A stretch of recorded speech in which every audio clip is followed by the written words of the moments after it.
We're not here to make up the numbers, we're here to compete as well. This squad, with the power they have on their day, they can do anything they want.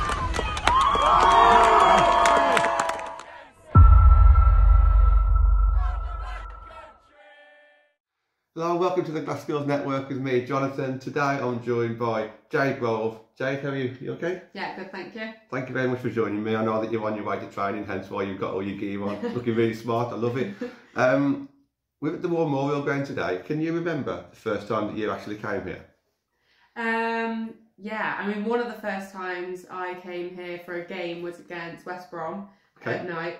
And like the atmosphere was very good. Yeah. That's the one definite memory I've got is playing West Brom at home, and we had quite a good crowd. I can't remember exactly 4, 5, 600 maybe something yeah, like that. yeah. Massive, Yeah, and I mean everyone's chanting, and when you're on the pitch, it does get you going. So yeah, that was probably one of the first memories I've had here. Yeah, what do you think of the fan base? Because obviously it was quite loud that night, and it meant so much to the fans just playing that game. You know, playing against Albion, a team that we aspire to be ahead of in the league at least.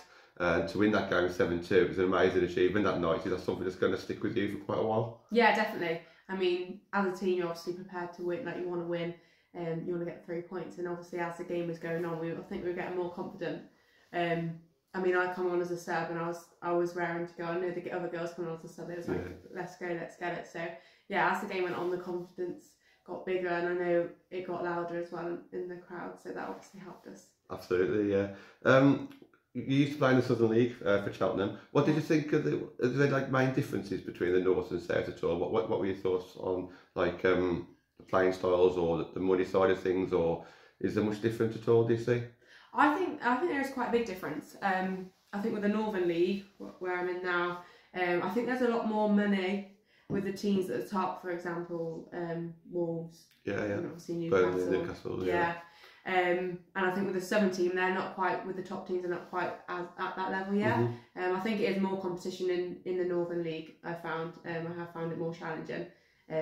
I mean, with the Southern League, obviously the teams that have gone to the Championship, I think, have come from the Southern League. Yeah. That's what I was going to say. I was going to shout out the Southern League because obviously we're in the Northern League, so I rave about the Northern and the Midlands, but the last 2 years, they've actually picked the Northern teams to the post and won the playoffs, didn't they? Yeah. So, what was your impressions of when you played at Cheltenham? What was your impressions of Stourbridge before you joined? We've had players come in the past and they obviously weren't big fans of Stourbridge in regards to maybe, you know, it's one of those where, Stourbridge always win, and sometimes you don't like teams that always win. Did you ever have any thoughts about Stourbridge, or did anyone at Cheltenham ever talk about Stourbridge at all? Well, when I came, we obviously only just got promoted up to the Tier 3, right? Yeah. So I've heard of Stourbridge, and I knew they were doing well in their league that they were currently in. But I didn't actually have any views. I wasn't like, I hate Stourbridge or I love Stourbridge. So yeah, it was quite. I think that helped a lot coming in with a fresh mind. Yeah. So yeah, no initial views, but I obviously knew who they were. Did you know any players before you joined? I knew Meg Hadley from previous years, and we were at County together, so with Worcestershire. Zoe. Yeah. She lives by you, that area, kind of. Yeah. We were at Villa. Well, I don't think we was ever in the same age group, or maybe every other. So grew up with her playing, and with County as well. We was at County together. But yeah, no, they're two of the main players. When you was at Cheltenham, what was your role there? Obviously, was you a striker there, and what were your kind of favourite positions? Do you prefer to play out wide, like a wide striker, or a centre forward, or what are your thoughts on that? So with Cheltenham, I played centre forward. Okay. I think throughout me playing recently, I've only been a centre forward. I don't mind being out wide. Yeah. So you're face up instead of back to goal. Yeah. But yeah, main position would be centre forward. Is that more comfortable? You're more comfortable, yeah. Obviously, we play a variety of different ways here at Stourbridge, especially under Mikey. I know he always likes to tinker and try a few different things. How have you found it so far? Like what you've been asked to do? Yeah, no, absolutely fine. I mean, I think one of my first games I was put onto the left forward, which obviously is a bit different for me. So I was like trying to find my feet, but since that I've just been in the middle. Obviously, I usually look to feet. I'm definitely a ball to feet kind of player. Obviously, don't mind going in behind, but usually it's get the ball into feet and then I'll set it back and and We then can we'll see that, yeah. forward. I think that's great because we have got a good combination of players who can hold the ball up, but also some speedy players. I'm thinking of Jess Lowe and Senna, to speak to mind very quickly. We just bomb on. Yeah, and we've signed a couple of other fast players in Senna as well, haven't we? So it does seem to be working really well. Before Cheltenham, what other teams have you played for? I had a spell at Oxford before Cheltenham, and then I was at Boldmere as well. But I ended my season with Boldmere, and I've been at Cheltenham, Oxford, so a few of the tier 3. So you must have played at Oxford before Ellie Butler was there then? Before Ellie. And so she would have been at Wolves maybe at that time? Yeah, and then she went to Oxford, and I had to come back to Cheltenham at that point. Cool. Talk to me about Beeston Sports then. How does that whole agency thing work? So first of all, how long have you been with them, and what's your kind of expectations, or what are the relationships like? Do they kind of do a lot of the talking between the club and then just come back to you? What's it like having an agency? Yeah, so Russ is the main guy there who I talk to. It's really nice because it doesn't take him long. He's always on his phone, so any questions, or if I've had a game here and I just need like someone just to have a rant to or have a chat to, he's always answers the phone. So yeah, they kind of so I signed with them maybe a year ago now. We were just over a year on a 2-year contract, and obviously at the end you just review, and if you want to stay on or have a chat at the end. But yeah, basically they just, if you're interested in going to another club, you just keep in contact with them. If you're having a nightmare, you tell him why, or if you're having something good and he wants to know. And then he just does the contacting, and he knows the clubs in the Northern League mainly. He's quite Northern based. And then he just helps you out. Always there to chat to you, basically, just gives you a bit of support. They seem to be the one that Stourbridge fan base know the most, because obviously Meg Hadley was part of them, Lexi Harrison and Kerry Walker, who I know away from Stourbridge. They're all now linked with Beeston Sports, so they seem to be like, not the main one, but it's definitely the one that we've heard of the most as a fan base, which is obviously great, the fact that you have that relationship. How did the journey to Stourbridge start then? Was it very similar? Like, was you looking for a move, or did they approach you, or was it kind of mutual? How did that kind of work out? I was looking for a move, kind of looking for a club. I had Tash reach out to me and just kind of saw where I was at, like asking where I was at with football, and just invited me down to have a look at the club and see if it was for me. And then I come and obviously spoke with Russ to see what his thoughts were, because I know he had Lexi here at the time, and Meg. So he kind of knew the club as well. So it was just speaking between Tash and Russ and seeing what was right, and then obviously decided to come. Was it like a meeting, or did you go to training first, or was you invited to training session, or is it more of a sit down and chat first, or how did that kind of go? It had a chat first, and then it was obviously I needed to see it for myself, so come down to training, and then from what I remember, I was just from the start I was like, it's a good group of girls. Was that at Dudley College? Was it when you did the training? I think a lot of people, maybe not like, now that we're going through the tiers, but I do know like in tier 6, 5 and 4, when players have come to train, it's kind of been a selling point, because we had some good facilities and quite intense training. Obviously being tier 3 anyway, you might not be as, I guess, as immense as maybe some of the other players have found it in the past, but did you find it as like a bit of a selling point for you, the fact that we have those facilities and the kind of coaching sessions that we did have? Yeah, definitely. I mean, coaching staff was a big one as well, having good coaching staff and quite a few of the coaches there. And then I know with the pathway as well, when I first come to the training session, there was like loads of girls there. We had the development and reserves and a lot of players. Which is good, because obviously then you can do your 11v11 stuff, and that was quite a big thing, having all them players at training. And then like you said, facilities, like you go into the change room, drop your stuff, and you've got the pitch to yourself then. So You mentioned 11v11. Is that something that you do often? Is that like a kind of like a Thursday thing, or does it just every now and again when the coaches feel like it's necessary? Thursday thing, just set up ready for the Sunday. I mean, you'd run through, obviously, us would usually have a starting 11, so they know what's going on in the opposite teams. So the reserves or the development would like set up like our Sunday, and then we'd help them sometimes as well for Sunday. So Thursday thing, just to get ready for Sunday. Great stuff. You mentioned the better players involved there. Obviously, when you first joined, there was quite a bit of movement, a lot of ins and outs. The coaches have reshuffled a little bit as well. Was that hard for you to kind of settle down? Because obviously, when you first came, there was quite a bit of change. Did you see it as a negative thing, a positive thing, a bit of both? How did you adapt to? Because it was quite unsettled from the outside point of view. For about a month or so. Yeah, no, I think so. The girls were really welcoming. The ones that have been there for quite a while, obviously they knew everything about the club. So it's nice because they were welcoming. Me personally, I do sometimes find it a bit harder to, like, new things. It's just quite a big thing, isn't it? So like settling in was quite a big thing. But then obviously the girls there did make it easier. But I think who made it easier the most? Sorry to interrupt. That's right. Which ones did you kind of bond with first? I think so. Kelsey was one of the first girls that would come up and just be like, she does it with all the new ones, like just being the captain that she is. She like, comes and checks in, like, you're right, how you getting on, all right? So she was one of the first to make me feel like when someone comes up to me, you're like, oh no, it's nice because someone's caring. So yeah, Kelsey was probably one of the first that checked in. And I know Tash checks in a lot as well, especially with new players. But it was easier coming in, I think, with so many new players because there was quite a few of us in the same position. It really was, So that made it a bit easier as well. You just won finals, obviously. There's a double over them. A well-established Tier 3 team. Won them away, won them at home. I guess, what's your thoughts on the league position this season? For me, it's like way beyond what I was expecting. I appreciate we've played a few games more than the others. But when you take the big four out of it, the results that we've had against everybody else is fantastic. It really is for where we've come from. What's your thoughts and the player consensus about how well this season's going so far? I think it's going really well. I mean, we obviously want to win every game, but like you say, we've obviously then just beat Fylde on the weekend. I think sometimes we do make it a bit difficult for ourselves.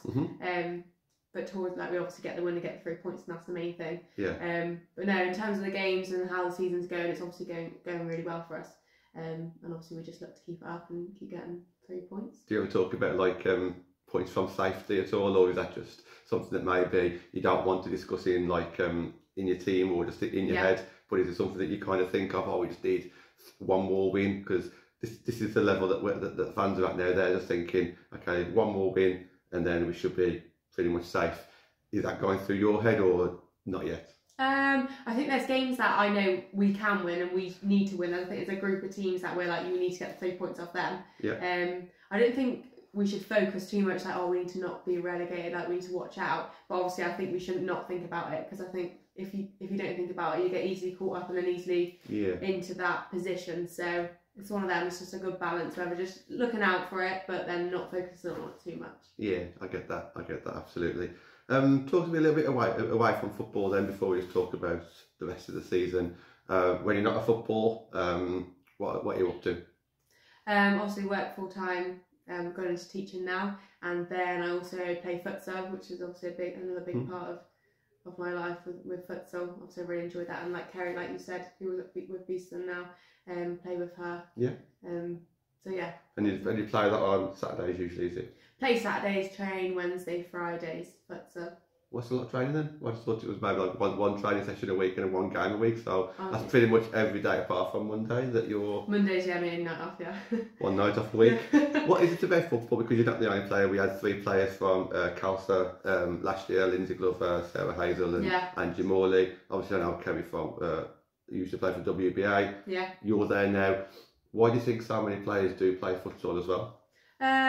I mean, for me, I do really love futsal. I think you have so many more opportunities to... I think in a football game, you might have one opportunity on goal and that's all you get. And then I feel like with futsal, you have so many more, and then obviously that builds your confidence up. I think football helps a lot of futsal, and futsal helps a lot of football personally. So doing the two, I think it does balance out, and it does help with each game. But no, definitely futsal is a bit addictive. Obviously, which is why I do it two nights a week in another game. But yeah, no, it's really good. I've been to that campus. What's it called again? Hartpury, is it? Hartpury, yeah. Hartpury, yeah. So we went there because Stourbridge Academy team got to the final last year. Oh yeah. And we went down there and watched them play. So that's the only time I've ever been there. But it looks a real big, nice setup there. So it's definitely a well-known place. Absolutely, yeah. The facilities are good. It is very good, yeah. So just talk about the second half of the season then. Any expectations for yourself? Any personal ambitions? How do you feel that the second half of the season is going to go? I think we still need to keep going with getting 3 points, obviously winning games, because obviously no team's ever safe. So just focusing on what I can do to help the team, whether that's starting or whether that's coming on and giving something extra onto the game. But just haven't seen a lot of goals at this half of the season, so maybe just getting on the score sheet a bit yeah, more, yeah. or like just creating them. Because obviously I'm to feet, so maybe like holding the ball up a bit better and getting some more goals. I know we have scored a lot of goals though compared to some teams. Absolutely. I mean, our goal average isn't too bad considering we've played the top 4 all the way from home in a period of time where we have been transitioning quite heavily, probably more than any other team in the league. So I don't think we do too bad at all, are we? When you look at, maybe just concede a few less goals. Yeah, absolutely. Well, we've got a few home games, so I'm sure that's going to help us. Is there any games that you're looking forward to the most in the next half of the season? I think West Brom away will be a good game. Obviously, it was a really good game here, so maybe just thinking, kind of seeing where that one goes.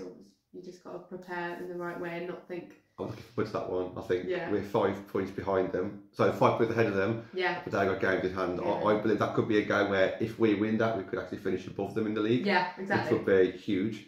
Any home games that you're looking forward to? I think we have quite a few home games, don't we? We do. We played quite a lot away. I mean, all of them, especially with a crowd like we do get. I think it's quite homely here. Do you feel that? Do you? Yeah. How does it compare to maybe the other teams that you've played for in the past in regards to the home games? Definitely in terms of fan base, there's a lot more. It is probably somewhere like I do get excited more for home games just because of that. Yeah. And in comparison, I don't think there's been so much of a homely feel. Obviously, it always feels at home when it is your home, but as much as it is here, and obviously everyone speaks in the bar after and everything like that. So yeah. Is that I see that as well. I mean, when I go to away games, so I'm not going to name teams, but across tier 4 and tier 5, but I've been to away games and you see the environment after, whether we've won or lost. Yeah. It always seems quite hollow in the grounds that I've been to, whereas here, even if we lose, the bar's packed for at least an hour and a half. It's constant natter. They've got the games on TV as well. And if we win, it's even more explosive. We go into the night as well. I didn't realise how much of a difference it is. And I don't know about the bigger teams like the Wolves and Albion. Obviously, I've never really experienced an away game there where I've stayed over, probably because we've lost and I wanted to get back home. But I kind of see something completely different here. Would you kind of say something similar to all the teams and all the clubs that you've been to, not just played for, but on an away game? Do you ever see that kind of environment anywhere else? Yeah, I think there are a few teams that there is that. Yeah. And I couldn't even put my finger on what it is that makes this so much more of like a homely feel. Because I know some of the girls that obviously have some food after here and then they go and get, because they're here so long, go and get more food and bring it back. Like I don't actually know what it is that makes it. I think it's just everyone just comes together and everyone's nice. There are a few clubs, wouldn't be able to like name, but yeah, there are a few clubs that like that, but nothing quite like, obviously I'm part of this team so I wouldn't know internally elsewhere, but like from experience this is probably one of the main ones where it's homely. Yeah, it's great because I think you get, especially this season, because you've got your development team, your reserve team and your first team to come back. Parents of the junior sections come to watch, so obviously they stick around, and even some of the boys teams come and watch you and support you, so obviously they bring their parents with them as well. And obviously you haven't got the fan base, you've got the bar staff as well who are all very homely, and obviously you've got the chairman here pretty much every Sunday as well, so it is a massive group of people, isn't it, when you look at that. So the amount of power in that room after a game, especially when you win and you're celebrating, it is massive, isn't it? Yeah, I think that is a big point, because obviously I know we bring some of the development or some of the reserves in, so obviously their parents coming along, and then it kind of brings that link in. It does, yeah. It's that whole one club mentality, and you can see that massively. I don't want to keep very long. I know that you're about to go off to training. Any plans for training today? Has Mike kind of tipped you off what's going to happen today? Any thoughts? No, I know there is a 1K max test coming out, so I don't know if that's tonight.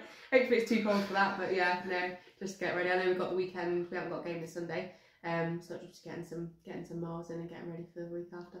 Excellent. Look, thank you very much for joining us. I know the fans have been crying out for it, so thank you. I really appreciate you replying and obviously coming, so thank you very much. Best of luck in the next game, which is Derby away. Hopefully I'll be there. Yeah. That's on the 21st, and then Halifax is the next home game, start of next month, so plenty to look out for. So thank you very much, thank you, and best of luck for the rest of the season. Thank you, thanks for having me.